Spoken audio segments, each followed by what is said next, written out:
Eid special পর্বে আজকে আমি তৈরি করছি বিফ বটি কাবাব। এটা পাকিস্তানের খুবই জনপ্রিয় একটি রেসিপি। বাংলাদেশে এখনও পর্যন্ত যারা ট্রাই করেনি, এবার ঈদে অবশ্যই ট্রাই করবেন। আসসালামু আলাইকুম everyone, welcome back to my channel. রেসিপিটি পাকিস্তানি হলেও আমাদের ঘরে থাকা সামান্য কিছু মশলা দিয়ে এটা খুবই সহজভাবে তৈরি করা যায়। আর খেতে তো আলহামদুলিল্লাহ অনেক বেশি মজা। দেখেই হয়তো বুঝতে পারছেন এটা খেতে কত বেশি মজাদার হতে পারে। কথা না বাড়িয়ে চলুন ঝটপট রেসিপিটি দেখে আসি।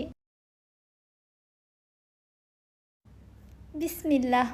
আমি এখানে হাড় চর্বি ছাড়া একদম সলিড গরুর মাংস নিয়েছি 500 গ্রাম। আর মাংসের পিসগুলো দেখতে পাচ্ছেন এরকম ছোট ছোট। যেহেতু বটি কাবাব বুঝতে পারছেন মাংসের পিস কিন্তু ছোটই রাখতে হবে, তবে আপনারা চাইলে এর থেকে আরও একটু বড় করতে পারেন। এবার আমি এর মধ্যে দিয়ে দিচ্ছি 2টি পেঁয়াজ কুচি, 1 চা চামচ রসুন বাটা, 1 চা চামচ আদা বাটা, 1 চা চামচ লাল মরিচের গুঁড়া, ঝালটা আপনারা আপনাদের টেস্ট মতো দিবেন, 1/4 টিস্পুন হলুদের গুঁড়া, 1 চা চামচ জিরার গুঁড়া, 1 চা চামচ ধনিয়ার গুঁড়া, 1 চা চামচ হোমমেড শাহি গরম মশলার গুঁড়া।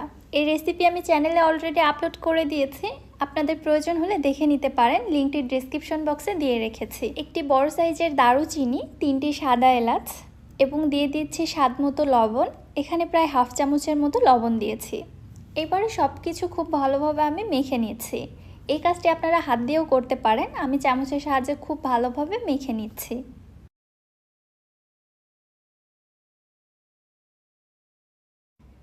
মশলার সঙ্গে মাংসটা খুব ভালোভাবে মেখে নেওয়ার পরে চলে যাচ্ছি চুলাতে। আমি আজকের এই রান্নাটা প্রেশার কুকারে করব, তাহলে মাংসগুলো খুব দ্রুত সেদ্ধ হবে। আপনারা যে কোনো হাঁড়িতেও সেদ্ধ করে নিতে পারবেন, সেই ক্ষেত্রে সময়টা একটু বেশি লাগবে, কারণ মাংসগুলো একদম 100% কুকড করে নিতে হবে। আমি প্রেশার কুকারটাই চুজ করেছি। দিয়ে দিলাম 2 কাপ নর্মাল ঠান্ডা পানি। এবারে প্রেশার কুকারের ঢাকনাটা দিয়ে প্রায় 8 থেকে 9টি সিটি তুলে নিব। আপনাদের প্রেশার কুকারে মাংস প্রপারলি সেদ্ধ হতে কতটা সিটির প্রয়োজন হয় আপনারা ওইটা বুঝে দিয়ে নেবেন। অনেক সময় প্রেশার কুকারের কোয়ালিটির উপর ডিপেন্ড করেও কিন্তু কম বেশি লাগে। প্রায় 8 থেকে 9টি সিটি ওঠার পরে এবার আমি চেক করে নিচ্ছি। মাংসের পানিটাও কিন্তু অনেকটাই টেনে এসেছে আর মাংসটা 100% কুকড হয়ে গিয়েছে। এবার অতিরিক্ত যে এক্সট্রা পানিটা রয়েছে এটা খুব ভালোভাবে আমি টেনে নিলাম। এবারে মাংসগুলো চুলা থেকে নামিয়ে পুরোপুরিভাবে ঠান্ডা করে নিয়েছি। ঠান্ডা হওয়ার পরে এর মধ্যে দিয়ে দিচ্ছি 1 চা চামচ আস্ত ধনিয়া, 1 চা চামচ দিচ্ছি চিলি ফ্লেক্স। এই বটি কাবাবটা আমি একটু ঝালঝালভাবে তৈরি করতে চাচ্ছি, এজন্য ঝালের পরিমাণটা একটু বেশি দিয়েছি, আপনারা আপনাদের টেস্ট মতো দিবেন। 1/2 চা চামচ দিলাম কালো গোলমরিচের গুঁড়া, 1/2 চা চামচ লেবুর রস, 3 টেবিল চামচ দিচ্ছি কর্নফ্লাওয়ার, এটা বাইন্ডিংয়ের জন্য কাজ করবে, এছাড়াও কাবাবটাকে ক্রিস্পি করতে সাহায্য করবে। সবশেষে এখানে নিয়ে নিয়েছি একটি ডিম। ডিমটাকে খুব ভালোভাবে ফেটিয়ে দেন এর মধ্যে দিয়ে দিচ্ছি। অবশ্য সম্পূর্ণ ডিমটা এখানে লাগবে না, মাংসের পরিমাণ যদি বেশি হয়ে থাকে তাহলে একটা ডিম লাগতে পারে। এখানে যেহেতু মাংসের পরিমাণ অল্প, এজন্য আমি হাফ দিয়েছি। আপনারা চাইলে ডিমটা স্কিপ করতে পারেন, তবে ডিমটা দিলে আমার মনে হয় কাবাবের টেস্টটা আরও বেশি এনহ্যান্স হয়। সব কিছু খুব ভালোভাবে মিশিয়ে নিচ্ছি একটু আলতোভাবে, কারণ মাংসগুলো কিন্তু 100% কুকড, বেশি জোরে সোরে নাড়াচাড়া করলে এগুলো ভেঙে যেতে পারে। ভালোভাবে কোটিং করার পরে ঠিক এই রকম হয়েছে দেখতে পাচ্ছেন।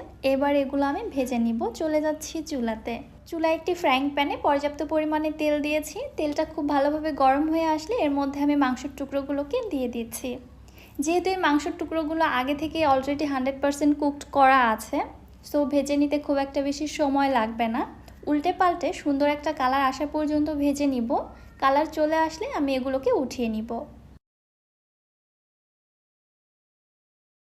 কাবাবের মধ্যে আমার পছন্দ মতো খুবই সুন্দর একটা কালার চলে এসেছে। এগুলো প্রায় 4 থেকে 5 মিনিটের মতো সময় লেগেছে ভেজে নিতে।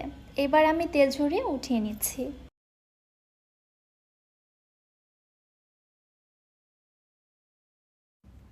তৈরি হয়ে গেল পাকিস্তানের বিখ্যাত গরুর মাংসের বটি কাবাব।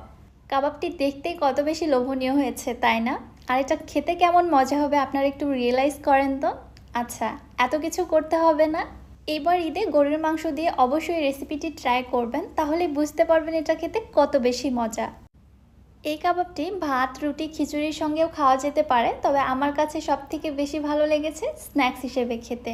সো সামনে ঈদে অবশ্যই আপনারা রেসিপিটি ট্রাই করবেন এবং আমাকে কমেন্ট করে জানাতে ভুলবেন না আপনাদের কাছে কেমন লেগেছে। রেসিপি ভালো লাগলে যারা আমার ইউটিউব চ্যানেল থেকে ভিডিওটি দেখছেন চ্যানেলটি সাবস্ক্রাইব করে দিবেন এবং যারা ফেসবুক পেজ থেকে দেখছেন পেজটিতে একটি লাইক অথবা ফলো দিয়ে দিবেন। সো আজকে আর বেশি কথা বাড়াচ্ছি না, আজকের মতো এখানেই বিদায় নিচ্ছি। সবাই ভালো থাকবেন, সুস্থ থাকবেন, সেই সাথে জানাচ্ছি সকলকে অগ্রিম ঈদের শুভেচ্ছা। ঈদ মোবারক। আল্লাহ হাফেজ।